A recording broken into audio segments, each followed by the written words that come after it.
I don't take for granted the fact that video games are a uniquely difficult medium to tell a story. While an effective in-game narrative has potential for more immersion than any other medium in my opinion, needing to occasionally wrestle control away from the player to keep the story in focus isn't always a popular choice. Until then, an heavily narrative-driven coming-of-age story set in and inspired by Philippine culture will no doubt land in the crosshairs of the vapid debate on what constitutes a game being a game. But those willing to accept what it offers as a compromise for its minimal interactivity will find a beautifully written and deeply authentic story well worth experiencing.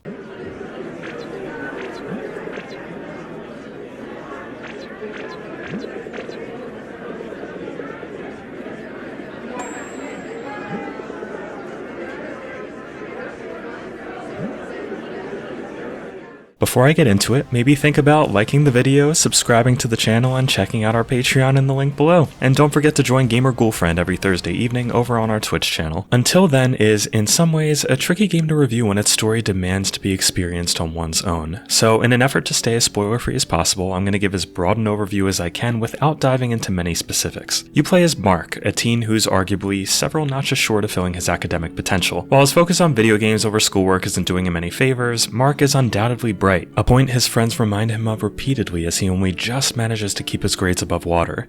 But upon his less than ideal method of introduction to a new student at school, things begin to change in Mark's life as he confronts his inner demons and strives to meet his innate potential.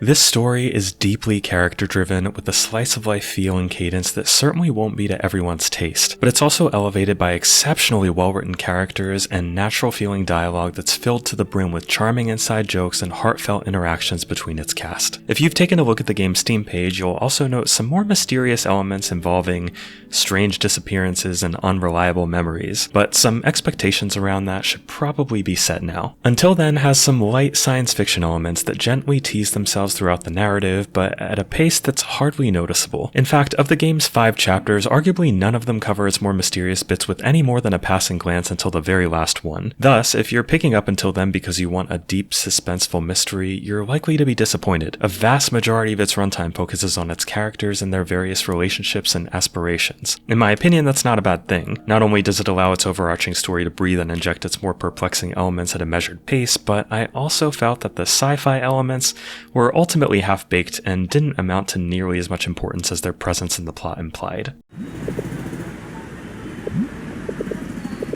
Until Then is a relationship-driven coming-of-age drama at heart, and going into it expecting as much is going to be key to many folks' enjoyment of it, for better or worse. Until Then's narrative is its driving force, but I would hesitate to call it a visual novel, even when it straddles the line of interactivity like an off-balance tightrope walker. You'll spend much of the game controlling Mark directly on a 2.5D path from set piece to set piece, with occasional scenes that focus on Mark's phone, either in the form of reading an email or holding down A to respond to text messages. The text messaging sequences are perhaps where interactivity is at its lowest, as some of them go on for hefty stretches. How much that bothers you will totally depend on your tolerance for a visual novel-like framework, because this back and forth messaging has some of the best dialogue in the game. There are also a wide variety of minigames you'll get to play as the game goes on, like trying to pop balloons in a carnival challenge, skewering some fried fish balls at a food cart, a Dance Dance Revolution style piano playing minigame, or even one as small as silly as trying to insert a USB into a laptop and only getting it right on the 3rd try. Very relatable. Regrettably, there are some lengthy stretches of game that focus solely on dialogue with no minigames in sight, and this is where Until Then's pacing can begin to falter. About halfway through the game, I was ready to defend this approach, as I'd rather have the occasional well-considered minigame rather than shoehorning something in more often just to up the interactivity a bit. But pacing is an issue that Until Then struggles with at times, especially in its latter half.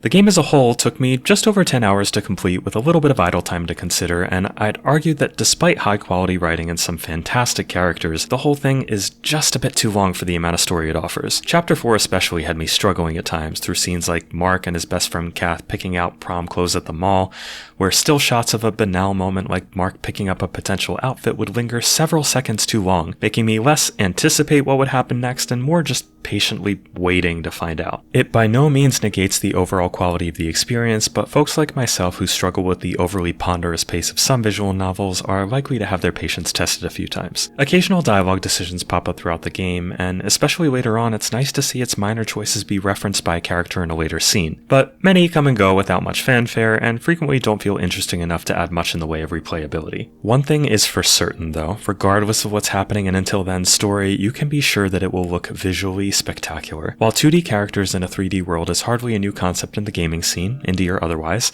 the way Until Then does it feels incredibly unique. Aiming for a more cinematic touch than its fellow 2.5D brethren, many of Until Then's scenes aren't afraid to do close-up character shots that reveal more detailed pixel art or frame a scene from a variety of perspectives to enhance the feeling that you're there. Most importantly though, the amount of sheer detail present in every square inch of every single scene is a sight to behold.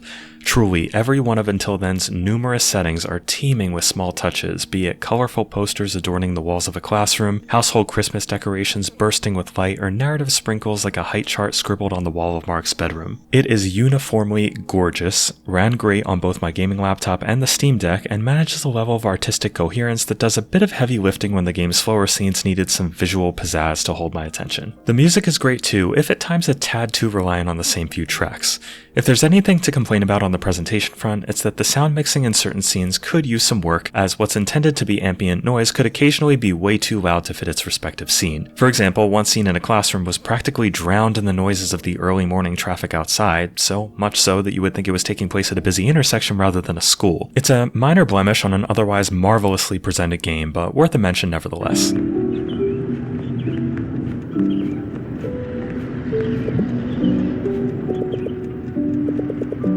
It's also worth noting that while the game supports controllers natively, there are some occasional pain points on that front. At several points I wasn't able to close an email with any of the controller buttons and had to switch to a mouse, and throughout the game the mouse pointer would never go away, effectively requiring me to tuck it into the bottom right corner of the screen to keep it hidden. Nitpicks aside, fans of tightly written, narrative-focused games should certainly be paying attention to Until Then. While the limits of its gameplay will be readily apparent for those who are bothered by it, overall it does a tremendous job of telling a story whose characters feel relatable and real, even if its pacing can be a bit slow and the more mysterious elements don't quite land. While it's hardly a game that can be recommended to everyone, those in search of an interesting coming-of-age tale will find a lot to enjoy here. Until Then gets the Silver Genie lamp of approval.